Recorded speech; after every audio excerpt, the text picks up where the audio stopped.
Hello, everyone. It's June 24th, 2020, and this is St. Mark's at Midweek.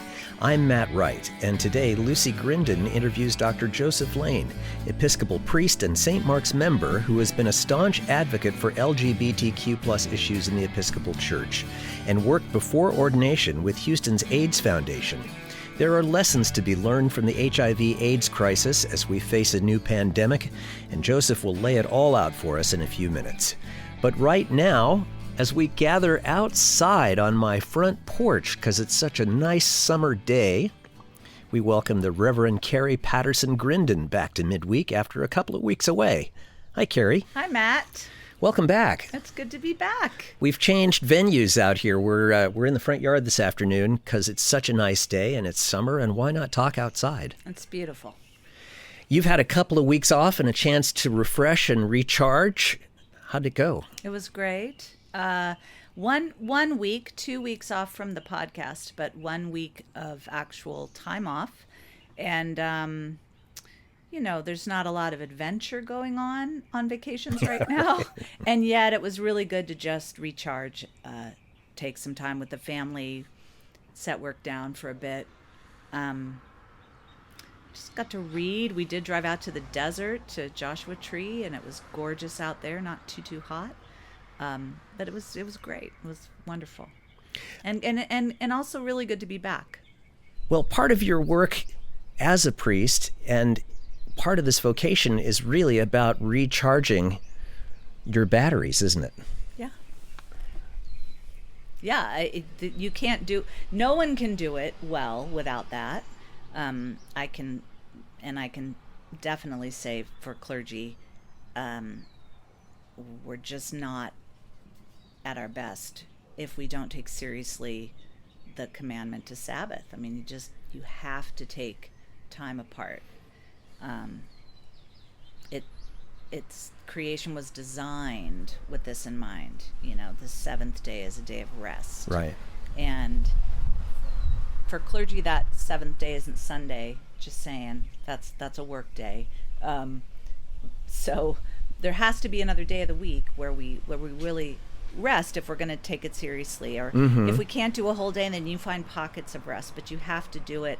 I find it's more important right now, not just for clergy but for everybody, when our work is so strange and it bleeds into the whole day. For those working at home, for those working outside the home, essential workers, everyone's exhausted, and you do have to find some way to rest, to set things down.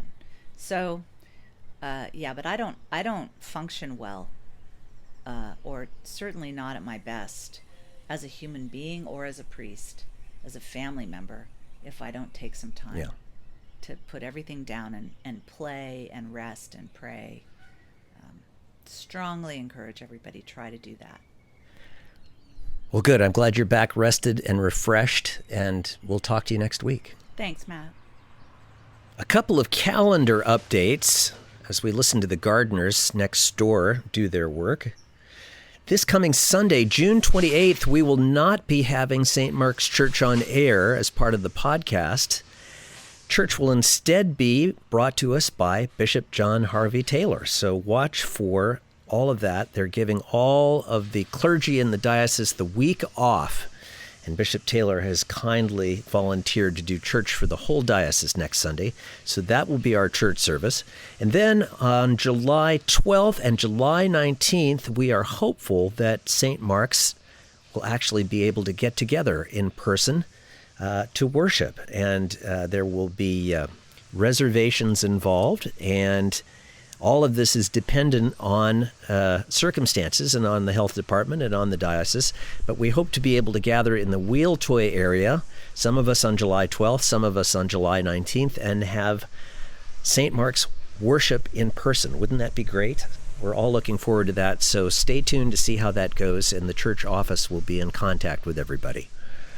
So now we move from my front porch and the gardeners and the birds and all the activity back inside, and we join Lucy Grindon and her interview with Dr. Joseph Lane.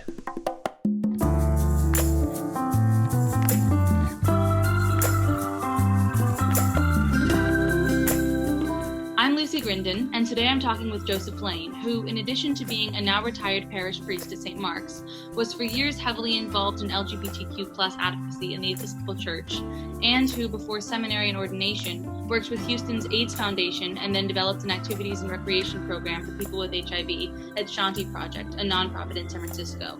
He worked at Houston's AIDS Foundation and Shanti Project in the 1980s, and I'm talking with him today about applying lessons learned during the HIV/AIDS crisis to the current coronavirus pandemic today, especially regarding the fact that both of these pandemics had disproportionate impacts on marginalized groups. So Joseph, as someone who was closely connected with and worked with people living with HIV and AIDS in the 80s, what is it like for you living through another pandemic? Well, for me, March, even early March, was like, oh Lord, this is like deja vu all over again. and then thinking back to around 1985 with my work with people with HIV and in AIDS organizations, I literally started keeping a running list in the Notes app on my phone, a list of parallels between the two pandemics, AIDS and COVID-19. For me, the 80s were, well, the ADs, if you get it. And then after leaving Shanti Project, so from the early 90s well into the 2000s, I was involved first with the National Episcopal AIDS Coalition and then the LGBTQ ministry in the Diocese of California, and claiming the blessing nationally, all working toward the full inclusion of gay folk in the church, and all with an eye toward justice ministry in its various forms. So starting in March, as I said, I was keeping this list of parallels, and somehow, maybe it kept me from being bored at home, but in an odd way, it also kept me grounded. I guess it's that kind of that old sense of nothing on earth being new. So what are some of those parallels that you've noticed between the HIV and AIDS crisis in the 80s and the current coronavirus crisis? Right. I'm just going to jump into these. This is in no particular order, but learning about epidemiology, especially the presence of Anthony Fauci, who has been my hero since the mid-'80s. All the concerns about contagion and being safe. Can you get it from mosquitoes? How long does it live on a lettuce leaf? The first time the cashier at the grocery store handing me my receipt told me to stay safe, you have to consider my context. At first, I thought she had said, play safe, and it took me aback. I thought, well, that was interesting. Another parallel is the lack of helpful presidential response. Reagan would not even say the word AIDS, and now Trump acts like he can just wish COVID away. The sense of overwhelming grief, the sense of isolation. One of the good parallels has been seeing diverse constituencies coming together in helpful and hopeful ways, people pushing the envelope toward justice, and that includes the good work within the Episcopal Church. Yeah. And of course, as you've already mentioned, the impact of both pandemics on marginalized communities and the protests and demonstrations after George Floyd was killed have highlighted that. Of course, June being Pride Month brought a lot to mind too. You know, the way COVID-19 and racial injustice have become intertwined is not unlike the way in which gay rights became intertwined with dealing with HIV. Right. The past 4 weeks have made for quite a month, haven't they? With all the ups and downs in both arenas. Yeah. And by the way, I realize I might get this backwards, but just to say this, concerns about racial equality predate the gay rights movement by, I don't know how many 100 years. Well, what are some of the lessons that you learned in your own personal experience during the HIV/AIDS epidemic, being in close proximity and working with people living with HIV and AIDS, that you think can be directly applied to addressing the COVID-19 pandemic today, including the disparities in care that different groups are receiving for the COVID-19 pandemic? Right. And this is just what comes to my mind. But for each of those parallels between AIDS and COVID, there's a corresponding lesson. And you've actually, Lucy, just us talking through this, you helped me see that. Mm-hmm. Things that I might think of as life's lessons, but now that we're unexpectedly in this second pandemic of my lifetime, those lessons have taken on a sense of urgency. Mm-hmm. So here goes. Pay attention to the science. Listen to Fauci. Mm-hmm. Adaptation and shared sacrifice saves lives. Mm-hmm. And then there's the whole sense of community. The lesson about fostering empathetic, respectful, intentionally diverse community. There's the importance of attending to those who are isolated and alone and paying attention to grief. It hit me that we grieve over all the lives lost, and we also grieve over the adjustments to what we thought of as normal life. Hmm.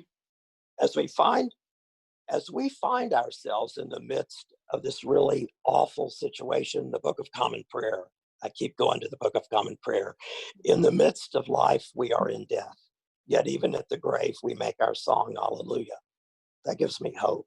What about specific lessons having to do with the fact that the current pandemic has been, disproportionately impacting already marginalized groups, including Black Americans and Pacific Islanders, as we learned from Ray Samoa, in a similar way to the way that the AIDS crisis disproportionately affected gay Americans, as you said? Right.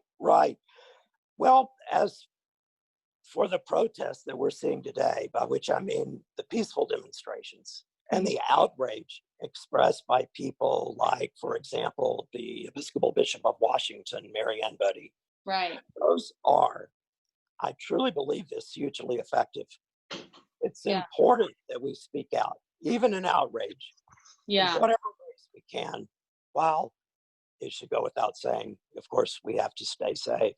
Joseph, you've actually mentioned to me in the past that your views on outrage and disruption as tools for activism and for creating change actually changed over time as your views about the organization ACT UP over time. And we know that Larry Kramer, the founder of ACT UP, recently passed away. So tell me a little bit about that. Tell me about how your views about outrage and disruption and, dramatic protests that demand attention sort of changed over time. When ACT UP got started, by the way, ACT UP stands for AIDS Coalition to Unleash Power. Mm-hmm.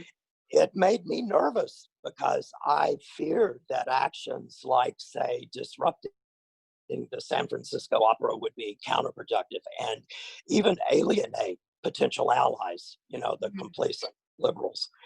But are you ready to hear my confession?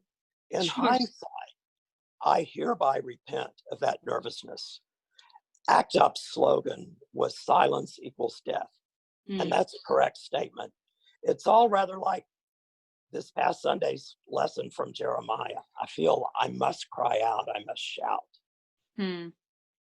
It also reminds me of the saying that I've been seeing on a lot of posters recently, which is silence equals violence. This idea that if you are part of a society that really oppresses and hurts people of color and you don't say anything about it while you're benefiting from the society, then you're complicit in that violence.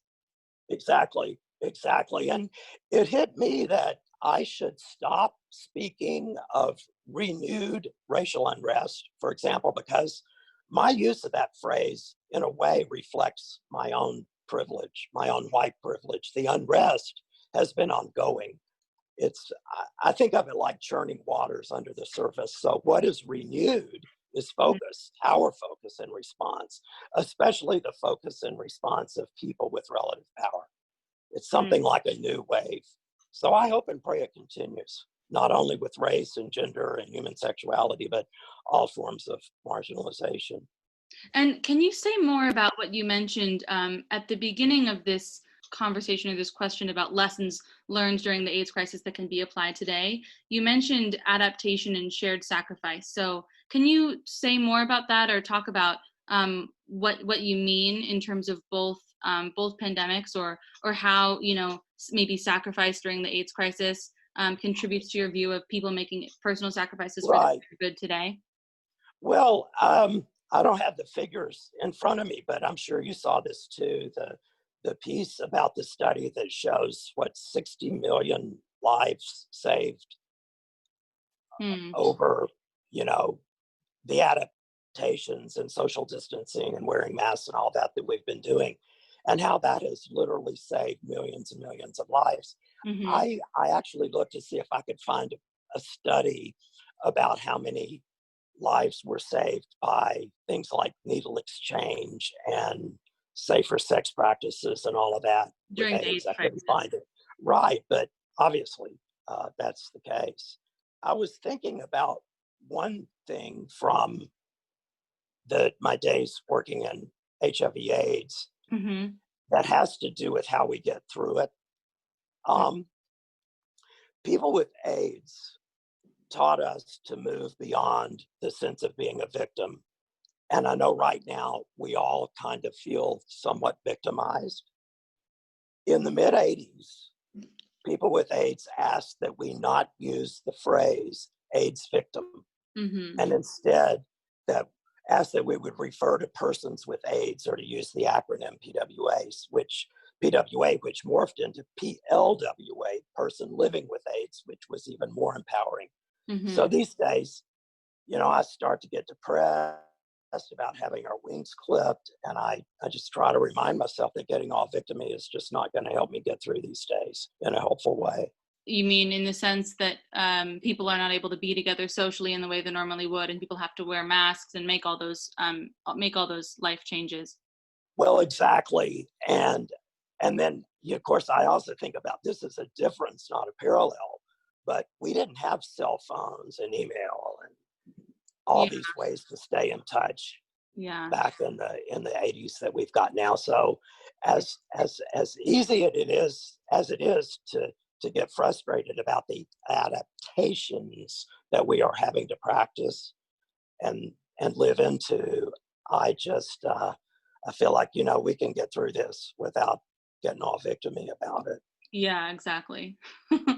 So the last question I want to ask you, Joseph, is, having lived through a similar health crisis in your lifetime and having been in such close proximity to it, both through your friendships and through your work with people living with HIV and AIDS in the 80s and 90s, where do you see us going in a year? What do you think the future may hold for our society? And can you see any sort of light at the end of the tunnel with the coronavirus pandemic? Right. Actually, there are two, and we've already mentioned some of this, but I refer to liberal complacency. And I think about in the 90s, especially, when a lot of people in the Episcopal Church were, why can't we just say all are welcome and leave it at that, And of course, we know what the parallel is there. All lives matter. So I just feel like I need to say the time for liberal complacency is over.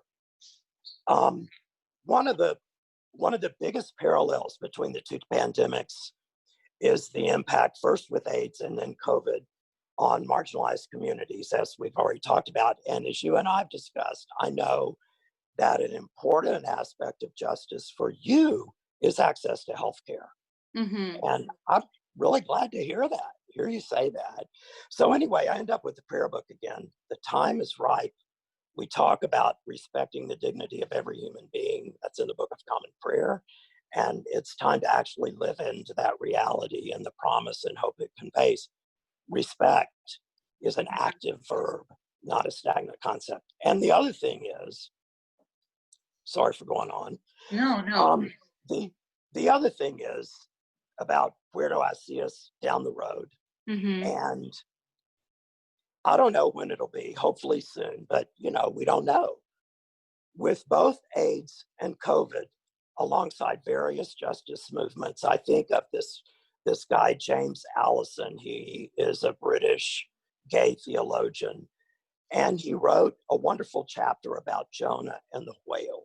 And he says that the whale ejects Jonah from its belly, and Jonah comes to sputtering on the beach. And I love that image, sputtering, but alive and well and moving forward. So in an odd way, I find that whole concept energizing. At some point, hopefully soon, we'll find ourselves sputtering on the beach. Yeah. Sputtering, but alive and well and moving forward, and we'll make our song Hallelujah. Yeah. I definitely agree with you that just as in the 90s, it was important for churches to explicitly welcome LGBTQ people. Today and honestly for the past couple of decades, it's been very important, especially since the Black Lives Matter movement came into being, to explicitly affirm that Black Lives Matter. Right. Because just who will it be next? And there'll be another wave. There'll be another group that we realize, we really need to be intentionally hospitable with, and receive gifts and receive their gifts. Well, thank you so much for talking with me, Joseph. Just a note to the listeners: Joseph has put more of his thoughts on paper in sort of what would you call it, Joseph? An essay, or anyway, I've written it up. It's kind of like my sermons for Mark's people.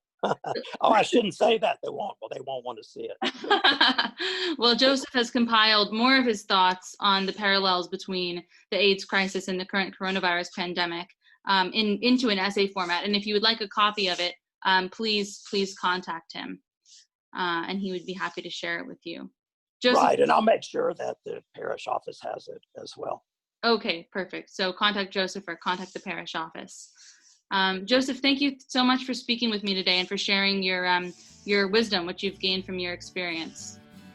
Thank you, Lucy. That's it for this edition of St. Mark's at Midweek. Thanks to our associate producers Emily Wright and Lucy Grindon, who did double duty as our interviewer today. Another update from St. Mark's next Wednesday and our regular worship podcast on Sunday. Until then, stay safe, stay healthy, and be good to each other. I'm Matt Wright.